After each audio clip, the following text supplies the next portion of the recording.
Assalamualaikum warahmatullahi wabarakatuh. Kami dari kelompok 8 ingin mempresentasikan HIV atau AIDS untuk mata kuliah Pendidikan Agama Islam dengan dosen pengampu Bapak Sarwoko, SAG, Eskep, Nurse, MKes. Perkenalkan, nama saya Febriana Dimulyani dengan NIM 520220005 dan teman saya. Perkenalkan, nama saya Rizky Akirana dengan NIM 520220017. Yang pertama, definisi HIV atau AIDS. HIV atau Human Immunodeficiency Virus adalah virus yang dapat menyebabkan AIDS. HIV termasuk keluarga virus retro, yaitu virus yang memasukkan materi genetiknya ke dalam sel tuan rumah ketika melakukan cara infeksi dengan cara yang berbeda, yaitu retro. Dari RNA menjadi DNA, yang kemudian menyatu dalam DNA sel tuan rumah, membentuk provirus, dan kemudian melakukan replikasi. Yang kedua, AIDS atau Acquired Immune Deficiency Syndrome merupakan dampak atau efek dan perkembangbiakan virus HIV dalam tubuh makhluk hidup. Virus HIV membutuhkan waktu untuk menyebabkan sindrom AIDS yang mematikan dan sangat berbahaya. Penyakit AIDS disebabkan oleh melemah atau menghilangnya sistem kekebalan tubuh yang tadinya dimiliki karena sel CD4 pada sel darah putih yang banyak dirusak oleh HIV. Yang kedua, cara penularan akan dibacakan oleh Rizky Aikirana. Yang kedua yaitu cara penularan. Yang pertama, hubungan seksual baik secara vaginal, oral, ataupun anal dengan seorang pengidap. Ini adalah cara yang paling umum terjadi. Resiko pada seks anal lebih besar dibandingkan seks vaginal, dan resiko juga lebih besar daripada reseptif daripada yang intensif. Yang kedua, kontak langsung dengan darah, produk darah, jarum suntik. Yang ketiga, secara vertikal dari ibu hamil pengidap HIV kepada bayinya, baik selama hamil, saat melahirkan, ataupun setelah melahirkan. Yang selanjutnya, tanda dan gejala.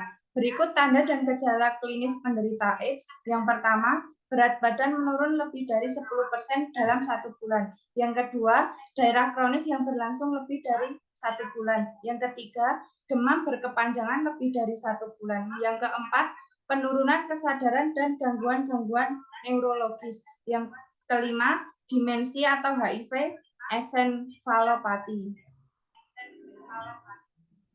Yang selanjutnya, cara pencegahan. Yang pertama, hindarkan hubungan seksual di luar nikah. Usahakan hanya berhubungan dengan satu orang pasangan seksual, tidak berhubungan dengan orang lain.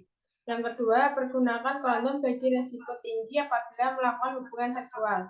Yang ketiga, ibu yang darahnya telah diperiksa dan ternyata mengandung virus, hendaknya jangan hamil, karena akan memindahkan virus AIDS pada janinnya. Yang keempat, kelompok resiko tinggi dianjurkan untuk menjadi donor darah. Yang kelima, penggunaan jarum suntik dan alat lainnya atau akupuntur, tato, tindi harus dijamin sterilisasinya. Selanjutnya, pandangan para ulama. Islam memandang bahwa HIV/AIDS bukanlah semata-mata persoalan kesehatan atau medis, namun merupakan buntut panjang dari persoalan perilaku. Sebab telah terbukti penyebab terbesar penularan HIV/AIDS adalah perilaku seks bebas, baik itu zina dan homoseksual dari narkoba. Tidak selalu penderita HIV/AIDS itu melanggar ajaran Islam, karena penyakit ini bisa tertular melalui jarum suntik, berhubungan seksual dengan salah satu penderita, misalnya dari suami yang terkena AIDS kepada istrinya. Penularan juga dapat melalui ibu hamil yang menderita AIDS kepada janinnya. Papar Muhammad Habib. Yang selanjutnya yaitu pandangan kelompok. Menurut kelompok kami, HIV atau AIDS adalah penyakit yang bukan semata-mata persoalan kesehatan atau medis, namun merupakan buntut panjang persoalan tentang perilaku. Sebab telah terbukti penyebab terbesar penularan HIV atau AIDS adalah perilaku seks, baik itu zina, homoseksual, dan narkoba. Penyakit dan penyebaran virus HIV atau AIDS dalam pandangan Islam sudah merupakan bahaya umum yang dapat mengancam setiap orang tanpa memandang jenis kelamin, usia, dan profesi. Mengingat bahwa penyebab penyakit sebagian besar diakibatkan oleh perilaku seksual yang diharamkan Islam, Maka cara dan upaya yang paling efektif untuk mencegahnya adalah dengan melarang perzinahan serta hal-hal lain yang terkait dengan perzinahan seperti pornografi dan porno aksi. Kesimpulan, HIV atau Human Immunodeficiency adalah virus yang hanya hidup dalam tubuh manusia, yang dapat merusak daya kekebalan tubuh manusia.